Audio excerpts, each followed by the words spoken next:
I'm Rick Lewis, and I'm a member of the Reunion Committee. I want to remind you first that Carl Marlantes, our speaker, has books available for you for purchase at the Yale bookstore. Carl will be with us through tonight, but he will not be with us tomorrow or through the rest of the reunion. And he's not available to sign the books here at Triple S because we have another program following immediately thereafter. So please find him at TD or around during the reunion. If you haven't already picked up the books, they're at the Yale bookstore. I don't know what you all did the first year after you finished your freshman year, or if you're in the summer after your freshman year, but I think there's maybe none of us who went through Marine basic training except for Carl Marlantes. Carl had already made a commitment to the Marines during high school, and to finish that, he went every summer to the Marines, progressively becoming qualified to be a platoon commander and an officer immediately upon graduation. The Rhodes Scholarship Committee, however, intervened, and Carl won a Rhodes for 1967 and went to Oxford. After one term there, in early 1968, Carl left Oxford and joined the people to whom he felt a tug of loyalty, the guys that he had been in training with during Marine training, and felt that he wanted to get that duty and get to it right away. And so he left Oxford, and in October of '68 went to Vietnam, served for 1 year there until October of 1969, and then another year until October of 1970, stateside, basically at the Pentagon, with the Marines before he was discharged. Then he went back to Oxford, got his master's in 1972 with a later Rhodes class, and then was a consultant for most of his career. And the war and his experiences in it bothered him, disturbed him enough that he felt he had to begin to deal with it, and he decided to do it by writing, at which he excels. He won a writing prize here at Yale, and if you read his books, you'll see how proficient he is at the craft. His fictionalized account, based on his experiences in Vietnam, is called Matterhorn. Matterhorn has received several 2010 writing awards and is now a finalist on the short list for what's called the Impact Dublin Prize, which is an international prize recognized around the world for writing. His second book, in which he talked about coming down, if you will, or adjusting himself, and also the general issues that anybody that's been in combat has, is What It Is Like to Go to War. That has won several prizes for 2011 nonfiction writing. So his first two books, very distinguished writer. And on the way in Vietnam, he earned the Navy Cross and 15 other medals. Just by way of brief introduction regarding his career as an officer in the Marines. He's also our classmate. He's here for his 45th reunion, and we are pleased to have him, and let's make welcome Carl Marlantes.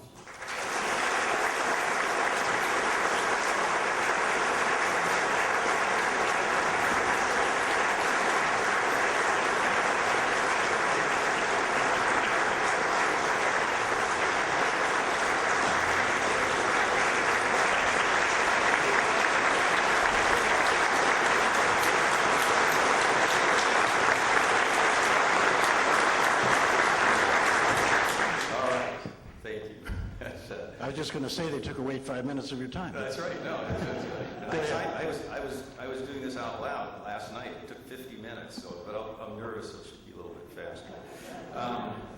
It's a great pleasure to be here and to be back at Yale. And I was just thinking how ironic it is that all the classes I sat through half asleep while someone else was up here at the front. Now I'm going to have to deal with it.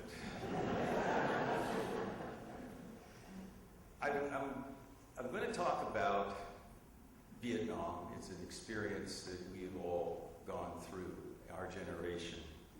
I don't think since the Civil War has America been as divided And I don't think that since the Civil War there's been an issue which has lingered, changing the way we think about politics, the way we think about culture, the way culture itself changes, that has been as profound as the Civil War, and that's the experience of Vietnam.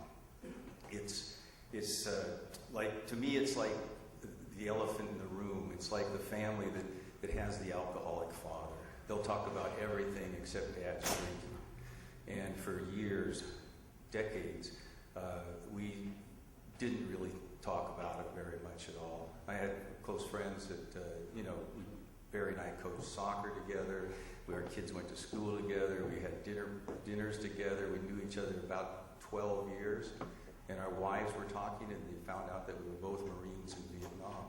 And that's how quiet it was. And it's interesting to me to be able to talk about it. And part of what I'm going to talk about is sort of the journey, not only that my book took, but which I think that our generation took.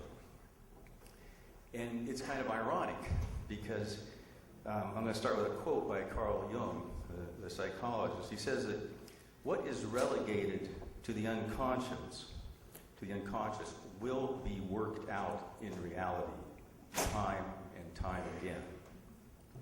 And let's just compare Vietnam and Afghanistan. We stick out like sore thumbs. We don't understand the culture. I mean, I could be saying these things and you wouldn't know which war I was talking about. The enemy is protected by, outside sources. They can run across the border. We can't pursue them. They have totally no restrictions on the way they wage war. We have incredible restrictions on the way we wage war. We have approached it with the same old zeal of, sort of onward Christian soldiers, as I put it in my book, and totally forgetting that there are other cultures out there that may not want to change as fast as we want them to, and then you can't particularly export our brand of democracy. Unclear objectives. What is it? How do we know we've won? Is it when we leave? I don't know. A corrupt government. And we're probably going to pull out and abandon our allies to a pretty bad fate, which is what we did in Vietnam. And it's all about being conscious. And I think that finally we're starting to come to terms with it, and we're starting to come to grips with it. I feel good about my novel because it's gotten people talking. And I had a couple of examples. A young woman came up to me in a reading, and she started crying. And I said to myself, I didn't think I was going to have to be involved in this. And finally she gets herself together, and I said, what's the matter? And she says that, well, her dad has had two brothers, and her dad was a virulent anti-war protester during the war, very much against it, did all the marches. And both of his brothers joined the Marines and went to Vietnam. And one of the brothers was killed there. The two brothers did not talk to each other for 40 years. And this is the story of our generation. She gave them both copies of the book, and her dad, after reading it, called his brother on the phone and said, he had no idea what was going on over there. He's just so sorry that he was so mean to his brother. And then his brother said, and I had no idea how you felt, and I'm so sorry that I got on my high horse and wouldn't talk to you. And they started talking to each other, and they're now talking to each other. The other thing that happened was that I was scheduled to give a talk at Mrs. Dalloway's bookstore in Berkeley, California. And I can remember when I got the email saying I was going to go to Mrs. Dalloway's in Berkeley, I called Deb Seeger, who's the publicity director at Grove. I said, no, you're not going to send me to Berkeley. I said, you send me back to Vietnam, but I'm not going. And she said, don't worry, it'll be okay. And the woman who owned Mrs. Dalloway's assured me, okay. And when I got there, and I was a bit nervous, we've been stunned. And the place was filled to overflowing. People were out of the streets, and I would guess 98% of them had been anti-war people. And the feeling in the room was amazing. I started to give I did my reading, and then, there were a couple of questions asked. And very soon, it was like I wasn't there anymore. People were in the room talking to each other. Well, back then I was thinking this. how come we did that? And did you blame the troops? And what? And the feeling in the room was one of, I can only say reconciliation. People finally just starting to deal with it and talk about it. And so that has got me to thinking that I'd like to spend some time today just dwelling on bringing sort of to light what started in Vietnam and where we've ended up, good and bad. And I'm going to, because of time constraints, I'm going to have to, not dwell on some things as much as I'd like to. But I've got a few of my favorites, which you'll hear plenty of from me, and then we'll hope we'll have some time for some talk afterwards. The first thing that is really hard to imagine today is the racial tension that we dealt with in Vietnam.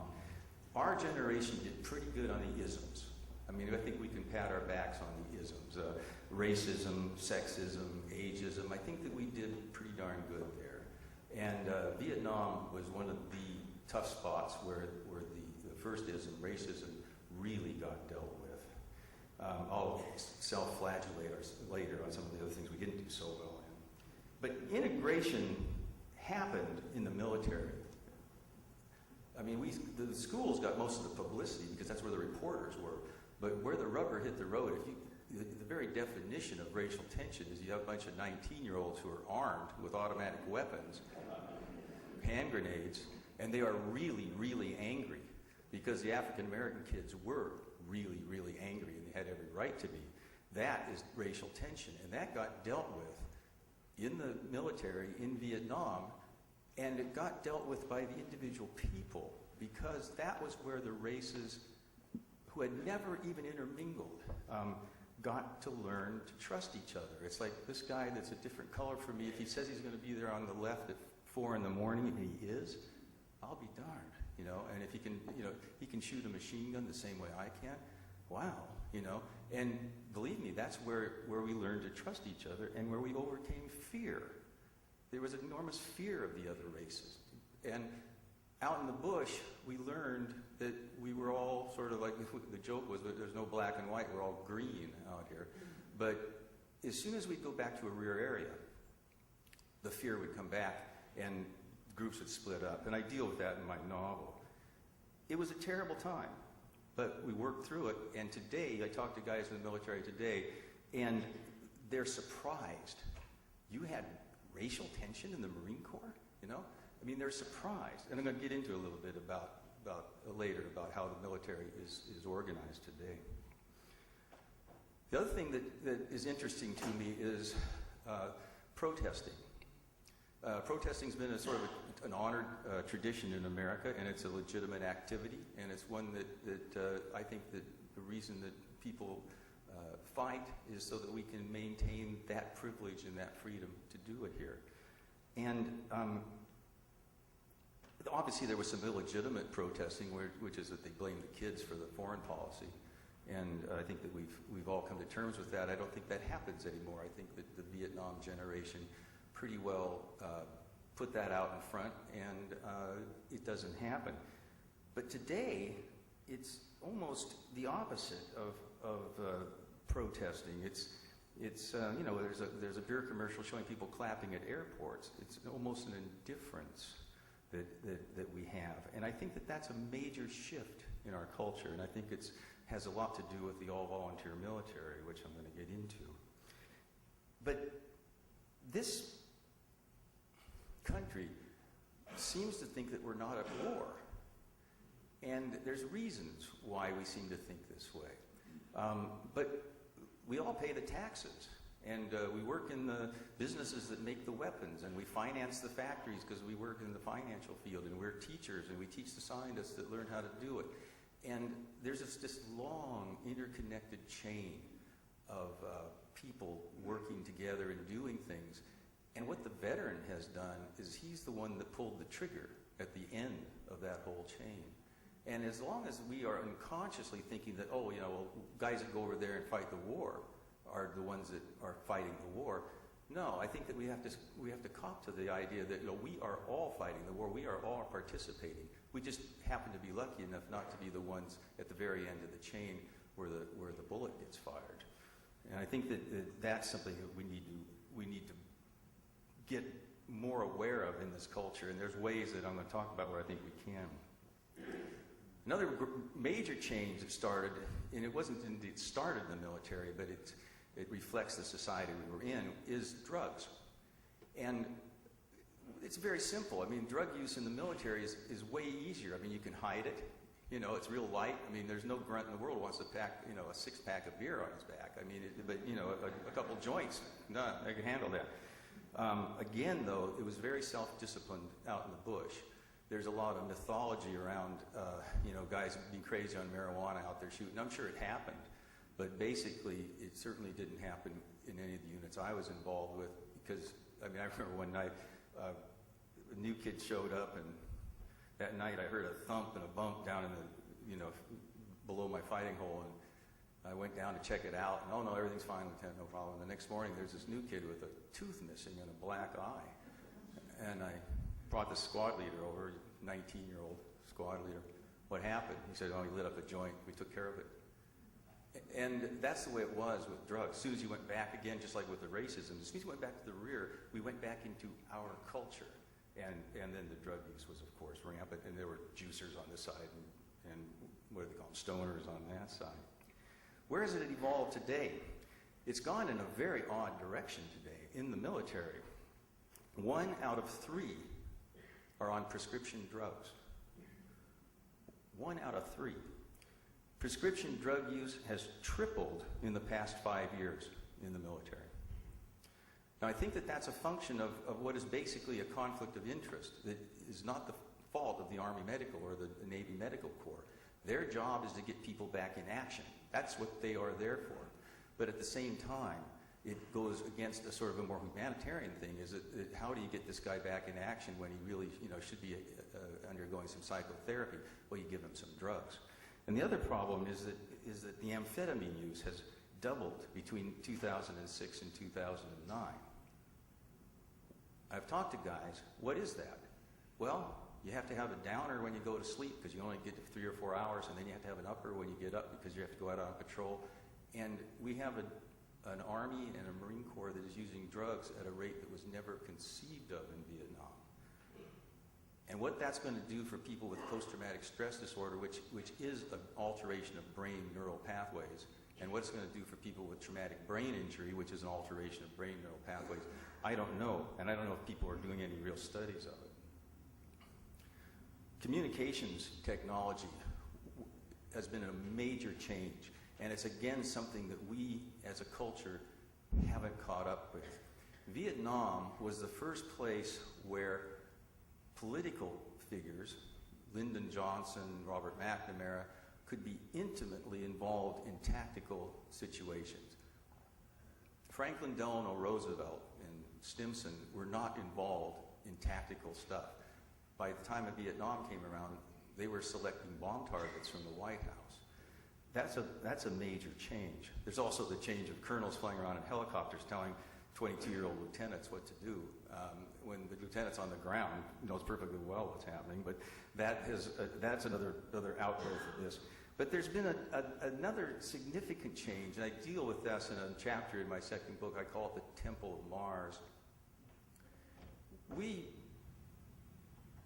are involved in having 19-year-olds take on a role that really only the gods should have, which is the taking of human life. Or, in the Christian tradition, of God sacrificing himself for the good of others. This is what we're asking 19-year-olds to do, and we're asking them to do it with very little thought about it and very little training. Up until just recently, they at least would leave normal society, and they would go into a space that really does have a lot of spiritual and sacred energy. It's the dark side. I mean, we love pixie dust in our culture. You know, Christmas is great. We don't like to think about Good Friday very often. A lot of other religions, Native American religions, had ritual torture. You know, the Incas used to, you know, take people's hearts out. This was part of spirituality. And the Tibetan Buddhists have, you know, monsters that guard the temples before you get into the spiritual place. But our society doesn't like to deal with it that way. So people say, how could you think that war is at all spiritual? Well, I think there is a side of spirituality that it does deal with. And it's breaking down because of communications. What effect does it have on the soul if you're in a firefight and then you get home and then you talk to your mom or your girlfriend on Skype? It's even more of a blur going on between where this actual killing is taking place and the home front.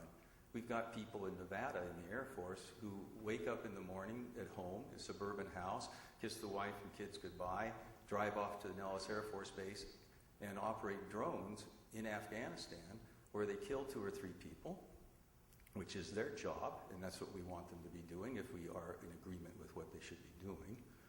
And then they come home after, and they commute home, and it's like, hi, what's for lunch, or what's for dinner? Let's go, we got soccer practice tonight. This is driving these people crazy. I've talked to people about it, and it's very, very difficult. It's because we have this switching back and forth. And we're merging things so much. I mean, like the recent SEALs attack on Osama bin Laden, which I was all in favor of, but I thought it was just shameful the way it was hyped. I mean, because we could see pictures instantly in the White House, and then before they even got the SEALs after action report, they were putting out news releases, and I just going like, you know, this stuff it's not football, people, you know? I mean, come on. People died. Osama bin Laden was a person. He's one that tried to kill a lot of our people, and I think that the right thing happened. But still, this is nothing that you want to sort of just spread around and make hay over. It's only because of this technology change that started in Vietnam and it's still going on. And we have not yet dealt with this ease with which we can kill people now. And it's a problem because there used to be a natural break on violence. What was that natural break? Fear that you would get hurt yourself. That makes a big difference. The other natural break on violence is the horror and the carnage. When you see a mortar round hit 12 of your friends' dead bodies and then see what's left after it, which happened to me, you really have a feeling that, you know, we don't want to do this very often. I'm no pacifist, but I think we get ourselves involved in things unconsciously, just as we did in Vietnam and as we have done in Afghanistan. And that's because, my next point, Vietnam was the first place where there were no clear objectives. No clear objectives. My father, my uncles, all World War II veterans. Well, you hit the beach at Omaha, and then you hit the Seine, and then you hit the Rhine, and then you got to Berlin, or you were at Guadalcanal, and then you were in New Britain, and then you were in Okinawa, and then you got to Tokyo. You sort of knew where you were going, and you knew if you were winning or not. How do you know when you've won somebody's heart and mind? I mean, this is like, huh? And it devolved because there was no clear objective. Military people will make up objectives. And this is a problem that we're having today, and we started in Vietnam. We got into search and destroy. How come? There was a big fight between the Marines and the Army, or it was Westmoreland. Because they said, well, the American people won't wait long enough to do what the Marine strategy was. The Marine strategy was protect the villages. That's a clear-cut goal that we can do. We can defend villages, and if people try to attack villages, we can fight back, and we'll be on the defensive, which is a 3-to-1 advantage on our side. Well, they didn't feel that the American people would wait long enough for that strategy to pay off, which would have taken a long time. So they went into search and destroy because of the impatience on the part of the American people. They were right about the impatience. I think they were wrong about changing the objectives. Search and destroy is a tactic. Because of this communications thing, you have people involved in tactical decisions at the very highest level of the political arena. They should be involved in strategic decisions, not tactical decisions. Search and destroy devolved into body count. And that was a feature of the Vietnam War that was just, well, I made fun of it in a couple of my books. It's not only dumb as a goal, it's a measurement of sorts. It's immoral. The military is there to protect us from people who want to hurt us. They're not there to kill people. They will use violence to do their job. But to give the military a goal of killing as many people as possible is outrageous. And we did that, and we accepted that. That was where it devolved to. But I think the reason it devolved to that is because nobody in the first place thought about what is it that we are really doing over there. Does this sound familiar? Luckily, we don't have body count because there are people that remembered Vietnam, but we're still having people over there that are not quite sure of the military objectives. We started off with a very clear one: get rid of Al-Qaeda and kill Osama bin Laden. That is a clear military objective. It's called nation building now. How will we know when we have a nation built? Please explain to me when that's going to happen. It's called mission creep. And it leads to things that are eerily similar. My novel is actually a fictionalization of a hill fight I was involved in for a hill called 484, which we had 152 Purple Hearts out of a company of just about 200, 28 dead. And it took us 8 days to take the hill. And we walked off of it the next day. We were ordered off the hill. Hamburger Hill is a much more spectacular example of that because it was the 101st Airborne and a lot larger unit than a company. Same thing, because that was what the results of body count were. Well, look how many you killed. That's the number. Well, you know, anybody of you who are in corporate life, you know that if you've got a measurement system, the managers they'll manage to the measurement system. That's the way they get promoted. And that's what we got involved in. What was eerie to me is that my book came out, Matterhorn, at the same time that Sebastian Junger's book, War, came out, which is an excellent, excellent book, which I highly recommend. And he and Tim Hetherington did a documentary called Restrepo. Restrepo is about a fire base or an outpost in the Korengal Valley. And 52 Marines and paratroopers died there. And about 3 weeks or 4 weeks after Matterhorn came out, they abandoned Restrepo and bulldozed it. It's sort of like deja vu all over again. What is the fundamental thing that's going on here? First of all, the military is filling vacuums because of the lack of the political leadership saying this is a clear goal. And I fault the Congress completely on this. They have a constitutional obligation to declare war. And they need to understand why they're declaring war and what the reasons for the war are and how we know when the war will be over and what our side will do to win it. The other thing is that we have made a fundamental error, which started in Vietnam and has continued to this day, confusing soldiers, warriors with police. What's the definition of a warrior? Fundamental, a warrior chooses sides. These are my people, you're trying to hurt my people, I'm going to stop you. And a warrior will use violence to stop someone using violence against his people. And they're willing to risk their life and limb because the other person's using violence to do that. Think about the police. They certainly risk life and limb, and they certainly are willing to use violence to stop someone from hurting someone else. But they cannot choose sides. Police have to be on the side of the law. What happens if you put a police force in where there's no agreement on the law? It's just impossible to make it work. Is it Sharia law? Is it tribal law? Is it Western European law? Does anybody even know? And the other thing is that they're fundamentally constitutionally different from each other. And I don't mean politically constitutional, I mean body constitution. The ideal warrior is 19. I mean, he's pumped up on testosterone, which is, someone's told me this, goes at something like 30 times the rate that he'll ever have any other time in his life. And these are the guys, I mean, my company of Marines, I was the second oldest. I had just turned 23. Company commander was 6 months older than I was, and everybody else was younger. Our old hard-bitten, John Wayne sergeants. I remember having a birthday party for one of them when he turned 19. They were all teenagers, but they're perfect for warriors. They're awful for police work. Okay? They're the wrong people. You need to have 35, 40-year-olds doing police work because they have to have enormous amounts of judgment. They have to have a lot of cool. They have to have a lot of experience, people handling skills. We're putting our 19-year-olds into the roles of police in a situation where even the police wouldn't have a very good chance of succeeding. And I think this is a fundamental piece of thinking that I haven't seen anybody talking about.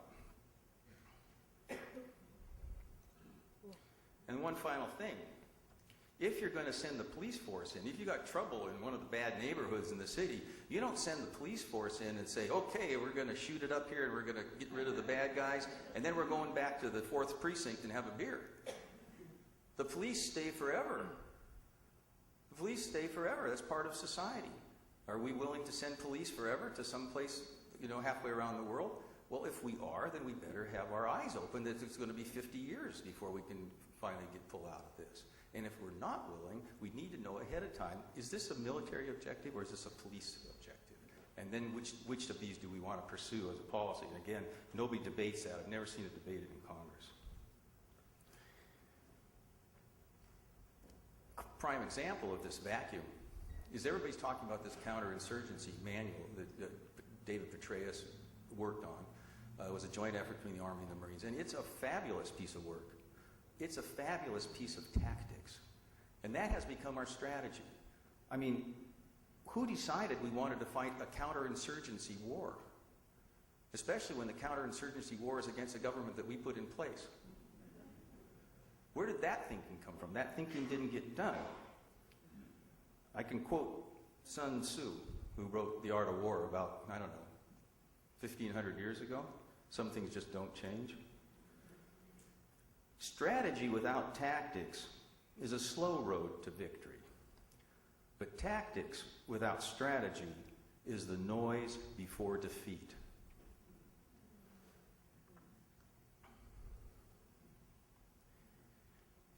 Not sending the military does not mean that we're going to be isolationists.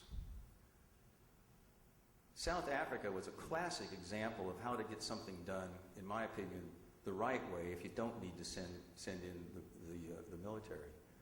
We didn't play rugby with them. We didn't like apartheid. We stopped investing in their businesses. We made it very, very difficult for them to travel internationally. There was an enormous amount of pressure that could be put on regimes who you want to change their minds, and you don't need to send military force to do it. We just don't seem to want to have the patience to do that. But we have a prime example. South Africa, apartheid was whooped, and they have their troubles, but it's a functioning democracy. It's going the way of Western European civilization, which is, of course, what we're behind here. The final thing that I want to talk about, which is very different, is the draft. Vietnam was the first place, or the first time in American warfare, where it was clear that the elites were no longer going to be as involved as the non-elites in doing the fighting. Certainly during the Civil War, people paid their way out. It's always been something that's been done. But the draft system itself was skewed toward those who didn't go to college for a long time. It got fixed, and I think that the protests started to rise in the streets to a large degree because that helped fuel it. And I'm careful to say that the protesters had a very sound moral reason for doing what they were doing. One of the things that I think that we want to talk about in terms of protests, I'll go back on that, is that we've got to get conscious, though, about it. I mean, this sort of thing, well, I'm against the war and I'll protest the war, but I'm for the troops. I support the troops. Look, I wish it was possible. It's not possible. If you're a 19-year-old and you're over there and you got newspapers telling you that people back home are saying that you're a war criminal or that you're just really stupid to be where you are, that does not support you. Can't do it. And the other thing is that the enemy does take comfort from protesting. Does that mean that we shouldn't protest? No, I'm all for it. If people are against what's going on, I think that that's a fair way to do it. But I think that we should get conscious that you have to do this at a cost. And the person that's paying the cost is already the one that's over there. So you just take it to heart.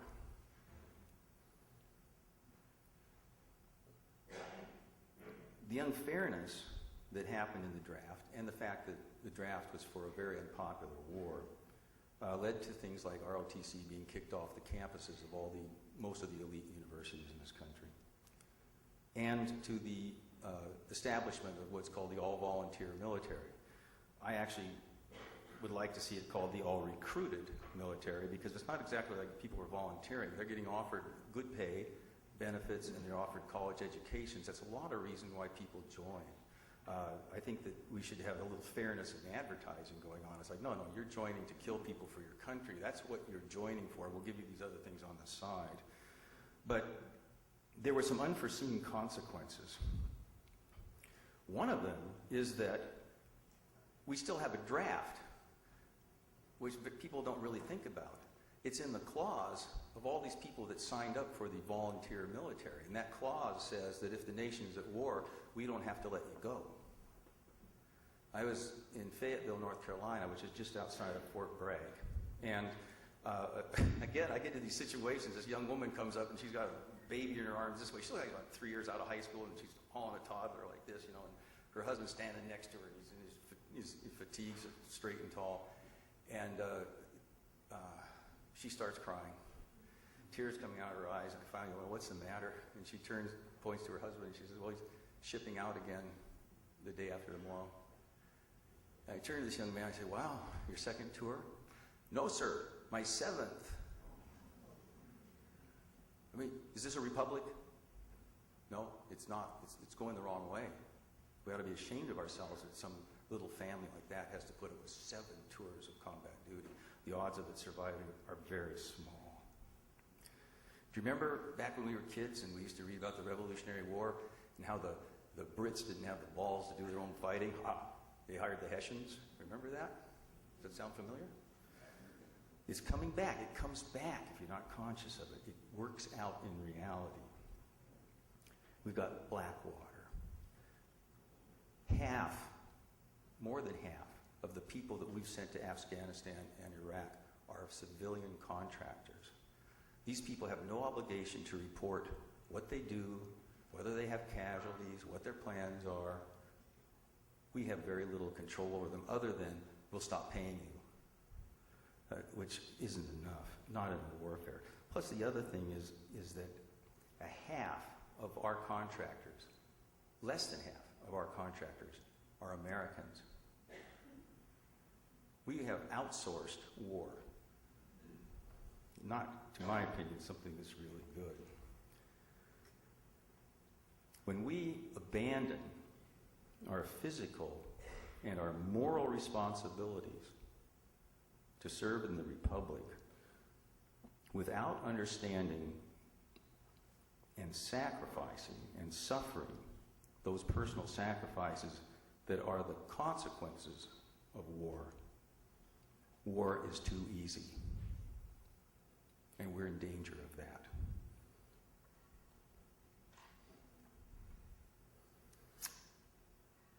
The other problem is that the recruited military did not solve the inequity problem, the unfairness issue. Who actually does fight our wars? Let's go back to race. In 2007, 65% of those serving in the military were white. They have 62, they have 62% of the national average. And as of 2010, which is the latest statistic I could find, 80% of those killed in Afghanistan and 75% of those killed in Iraq are white. So the whites clearly are pulling their weight. Where it's changed is that the blacks are carrying, the African Americans are carrying the load for all the rest of the minorities in this country. And the minorities in this country are not so minority anymore. They're a huge part of this republic, and we have to think about that. 34% of enlisted women are African American. I think that the African American average in the population is about 11 or 12%. 16% of women officers are African American. 20% of enlisted men are African American, and 9% of officers are African American.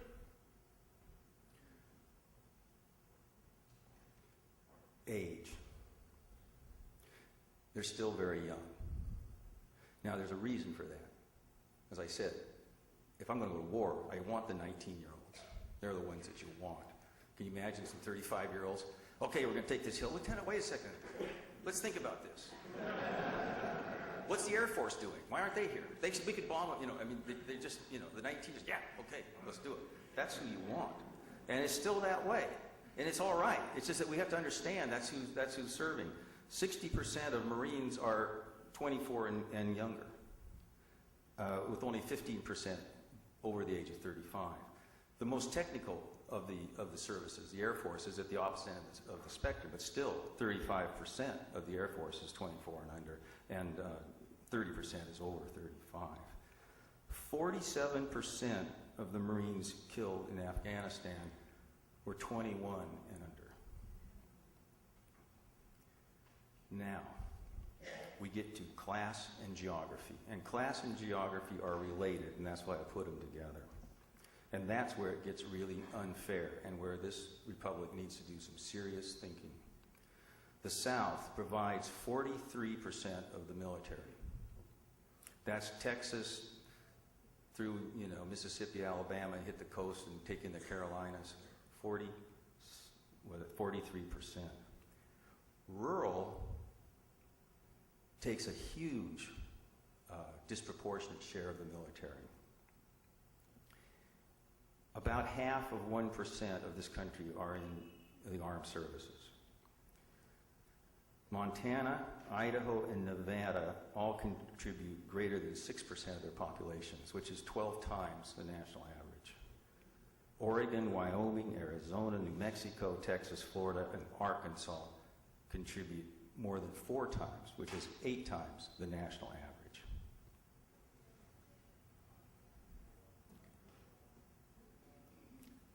In terms of deaths per capita, the highest death per capita state is Vermont, followed by Arkansas, Montana, Nebraska, and Wyoming. Rural states with small towns. The lowest deaths per capita are in Connecticut, followed by New Jersey, going up, Delaware, New York, and Rhode Island. Plymouth, Massachusetts, population 52,000, last I could get, had 6 deaths in the last 10 years in the 2 wars. Boston, Massachusetts, which is about 30 miles away, population 617,000, had 7.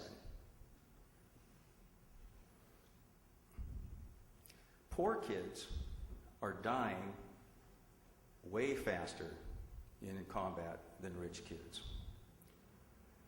If you take the 3 lowest income deciles, which is calculated somehow by zip code or something, but I've got the answer. Don't give me the problems with how to get. But this is really fascinating information. The lowest income deciles in Korea lost 35% of the casualties, 36% in Vietnam, and 38% in Iraq. That's going in the wrong direction. The highest deciles lost 25%. So in Korea, poor kids were killed at a rate 40% higher than rich kids. They lost 26% in Vietnam and 23% in Iraq. So by the time we get from Korea to Iraq, poor kids are being killed at 65% higher rate than rich kids.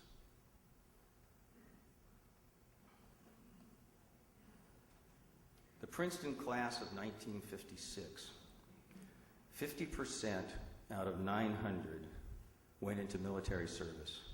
It's about 450.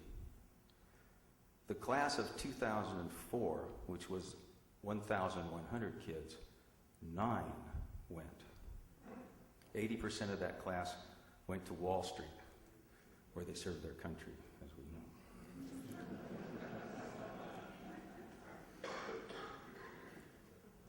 I'm going to make 2 quotes concerning where we've landed since our generation left Vietnam and has had the power in its hands.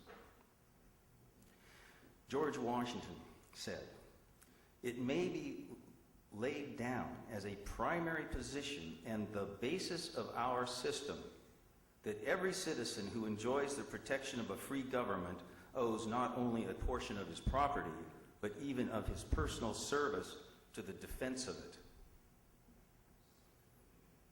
I quote a surgeon from the 24th Surgical Hospital in Balad, Iraq. "There is no one with a lawn service who knows anyone in Iraq and Afghanistan."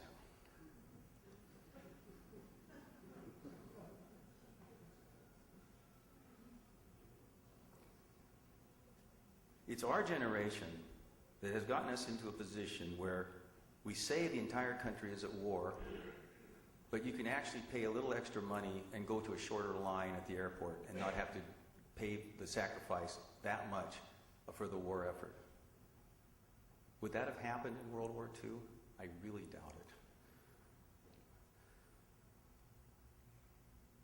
Back in about 300 BC, 280, I can't remember, but there was a battle called the Battle of Kani.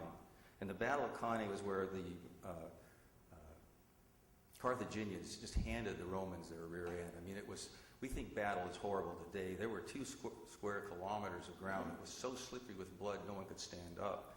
The Carthaginians had to go kill the Romans in shifts because their arms got so tired. Horrible defeat for the Roman Republic. 25% of the Roman Senate was in that battle and lost their lives. 75% of the Roman Senate had a close family relative in that battle. That has changed.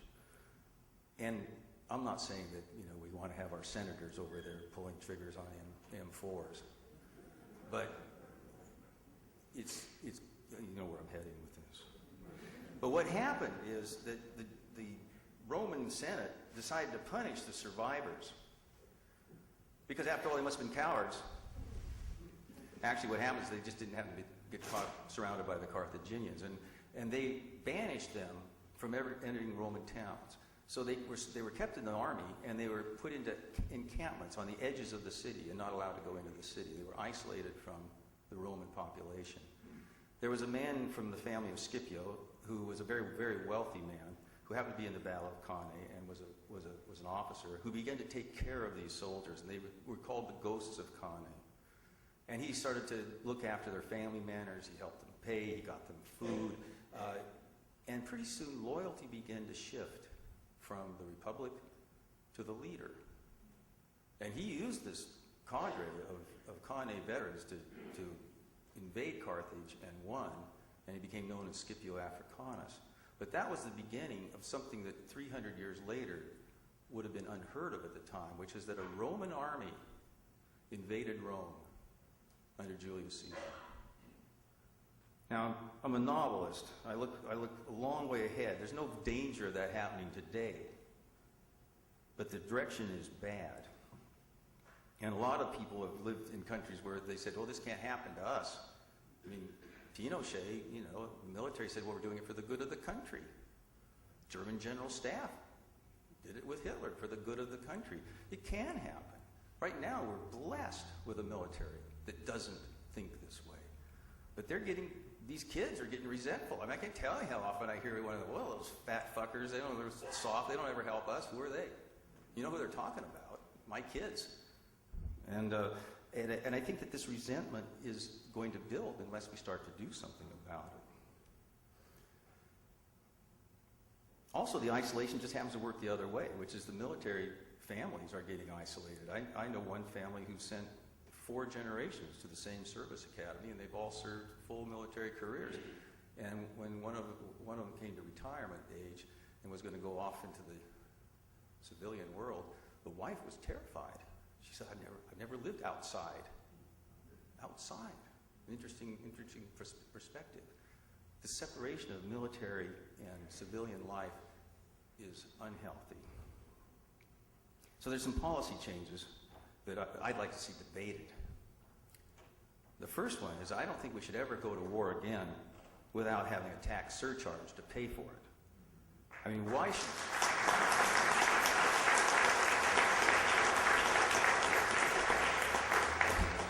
We borrowed the money from the Chinese, apparently, to fight our wars, and you know who's going to have to pay off the debt? The guys that are over there fighting right now, they're going to have to come back and pay off the debt for the war that they're fighting. Not exactly fair. I think we should get unhooked from foreign oil. It skews our foreign policy. And, I'm not a blood for oil person. I wish it was that simple. Never assume a conspiracy theory when just plain stupidity will suffice.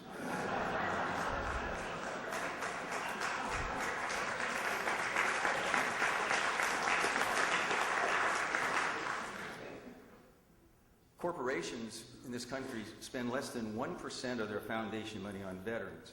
I would like to at least see them spend as much money as they spend on beer commercials showing people clapping for veterans at airports. Finally, and I think a much more serious thing, is Congress has to take back its constitutional obligation. The number of vets in Congress is the lowest it's been in 70 years.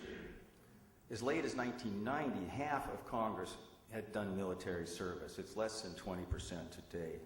And an interesting thing, again, is just interesting, is that the last 5 elections, all of the losers were the veterans. Bush Sr., Dole, Gore, Kerry, and McCain. I don't count Arkansas National Guard as service.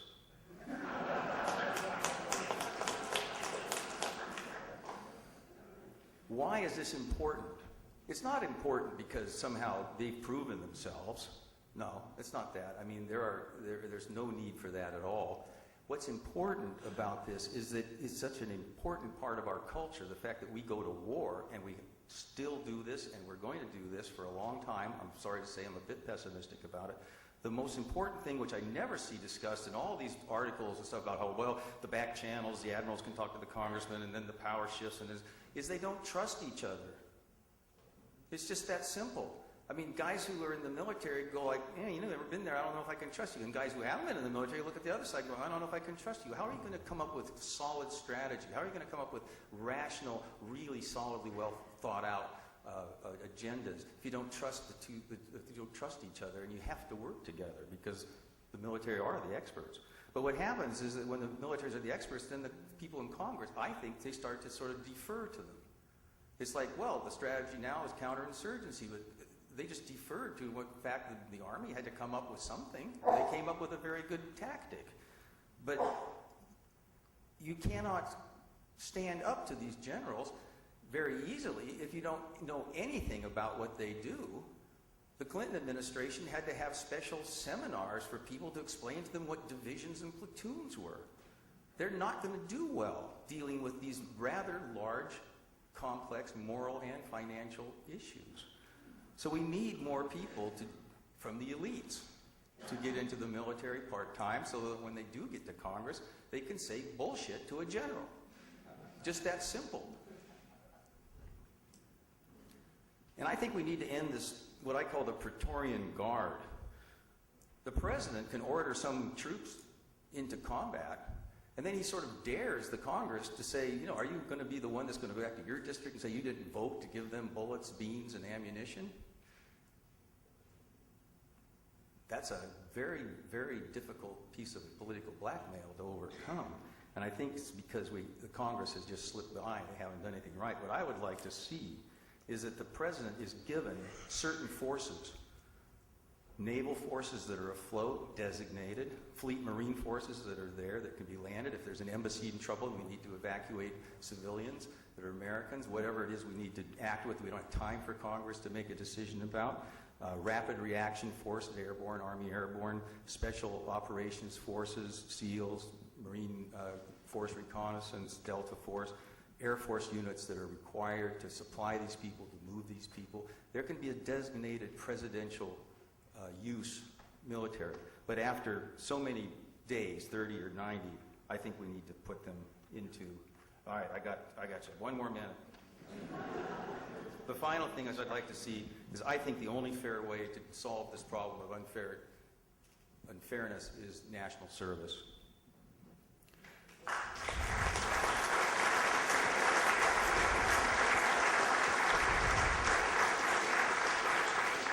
There is no Marine that is going to feel bad or that he's been put upon. There's no soldier that's going to feel bad or it's unfair if somebody spent 2 years of their time teaching Head Start. They serve the Republic. And not everybody needs to go into the military. Not everybody should go into the military. But everybody needs to chip in. And it's not that outrageous. There's 3 million high school kids graduating each year. That's 6 million. That's less than 2% of our population. In World War II, we had 10% of the population in uniform, and we had probably double that in defense industries.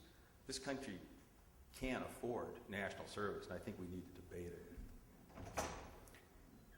I'm very glad to see that Yale has turned it around and has now moving in the direction that I like to see. Navy and Air Force ROTC are starting this fall on this campus. It's a major thing.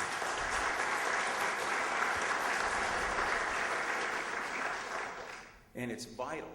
It's vital that institutions like Yale get involved. If we fail to participate, we lose our ability to be part of policy making, and we lose control. The Republic uses its military forces the same way a soldier or Marine uses his rifle. It's to keep the enemy from harming us. The military is the weapon of the Republic. A weapon used without knowledge and without control is a hazard. Thanks.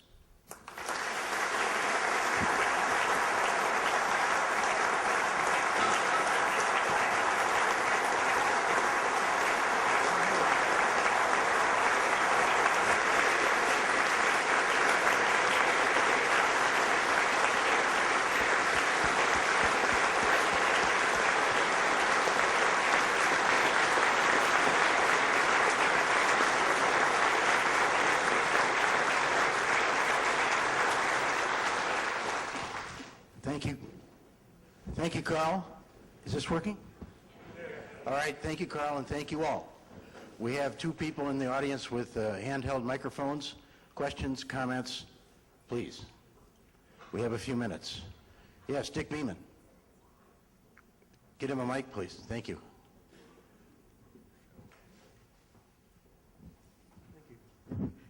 When I heard that you were going to be speaking to us at this reunion, I asked myself, gee, why didn't I know who Carl Marlantes is? And then I read your book, and I was blown away. Low profile. And then I read the fine print and discovered that you didn't publish until 2010. Had you published earlier, when the reflections were fresh in your mind and when maybe the public hadn't gotten matured enough to talk about and deal with this, do you think that we would have been less enthusiastic about going into Iraq?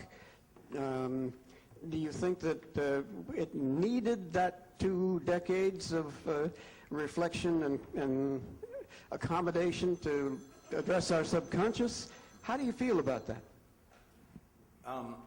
Well, I think that the people who rejected the manuscript were probably right. They said, we can't sell this. And that's because no one in the United States wanted to think about it. They just did not want to. And quite frankly, it was one of those gifts from the garbage. I mean, I was like, oh, nobody lets me, nobody lets my book. But I learned a lot in, 3.5 decades, which got put into those novels and into that piece of work. So I think that, unfortunately, artists are usually ahead of the general population, and the general population is just like, my image of an artist trying to change the general population is like putting a 7.5 horsepower Evinrude on the bow of the Queen Mary. It'll help, but, they turn in that boat. And I think that this generation is now maturing, hopefully. I mean, and it just took that long. It's one of the tragedies of being human, is that we just blindly, unconsciously hammer away. And now let's hope that I think we've repeated it. I can't imagine at graduation standing in front of all you guys and saying, we're going to do the same thing in 30 years. When we're in charge, it's really ironic. Gentleman on the aisle. Some ideas about how to prepare people psychologically for being warriors. Okay. Yeah. It goes back to how humans heal. We're not turtles. We don't have hard shells. We're not insects. We take the wound, but we have a system that heals rapidly. That's how our evolution has managed to keep us the top animal on the planet, not to mention our meanness. We're the top animal on the planet for other reasons, too. And you can't build a armor to stop a young person from the wounds of war. But what you can do is ahead of time, and let's face it, they're 19 and they're not probably going to want to listen to you. But sometime later, they're going to say, oh, I remember that guy I was talking about. I remember I was at a reading and someone said, oh, I get it. So you're going to be like the English professor is going to say, well, it's really good for you to read Tolstoy, even though you don't care. You'll appreciate him later. He was trying to be sarcastic. I said, yes, they will remember. If you tell kids ahead of time, this is going to happen to you, and if you tell them ahead of time that you're going to move into pseudo-speciating your enemy, you're going to start to see them as an animal. It's the only way a decent human being can kill for his country is to think that the other person for a moment is an animal. You can't kill another human being if you've been raised your entire life, thou shalt not kill, which everybody in this culture has been raised. But to understand that consciously so that when you do it, very soon after, you say, okay, I'm back. That's not an animal, it's a human being. Let's bury him. Let's say a prayer over the body. I mean, Marines pissing on dead bodies, people going crazy. I mean, war has been like this. It's just that now we have cell phones. It's that communication thing that you saw in Iraq. But if you tell people ahead of time, this is what's going to happen, and if leaders know ahead of time this is going to happen, you can pull people back, and the healing will be faster. Because it's like, as soon as they start to do something flaky, like going down to the bar and getting into fights every night, they're going to go, oh, I remember them saying something about this. Maybe I need help. And then the stigma of help, just removing that. The military still has a very hard time. People who say, I'm feeling a little bit flaky. I'm not sure I can do this anymore. The guy that killed 17 Afghans just a couple of months ago, he was pleading not to go back. He was with the 4th Stryker Brigade, which is a very good, solid Army unit. Those people don't shirk their duty. And here's a guy saying, don't send me. I'm not feeling right about this. It's clear if he hadn't been sent on his 4th tour, he wouldn't have done the atrocities. And so people being aware of the mental consequences of combat will help enormously. But we're not going to be able to protect kids against the wounds, both psychological and spiritual. We can only help them heal faster. All right, one more question. Thank you, Bob Leahy. Yes, Stan. This reminds me of Pogo. I know. Everybody in this, well, not everybody, not me, but a lot of are people who have been in power. And here we are. Do you have any kind of comment on that paradox?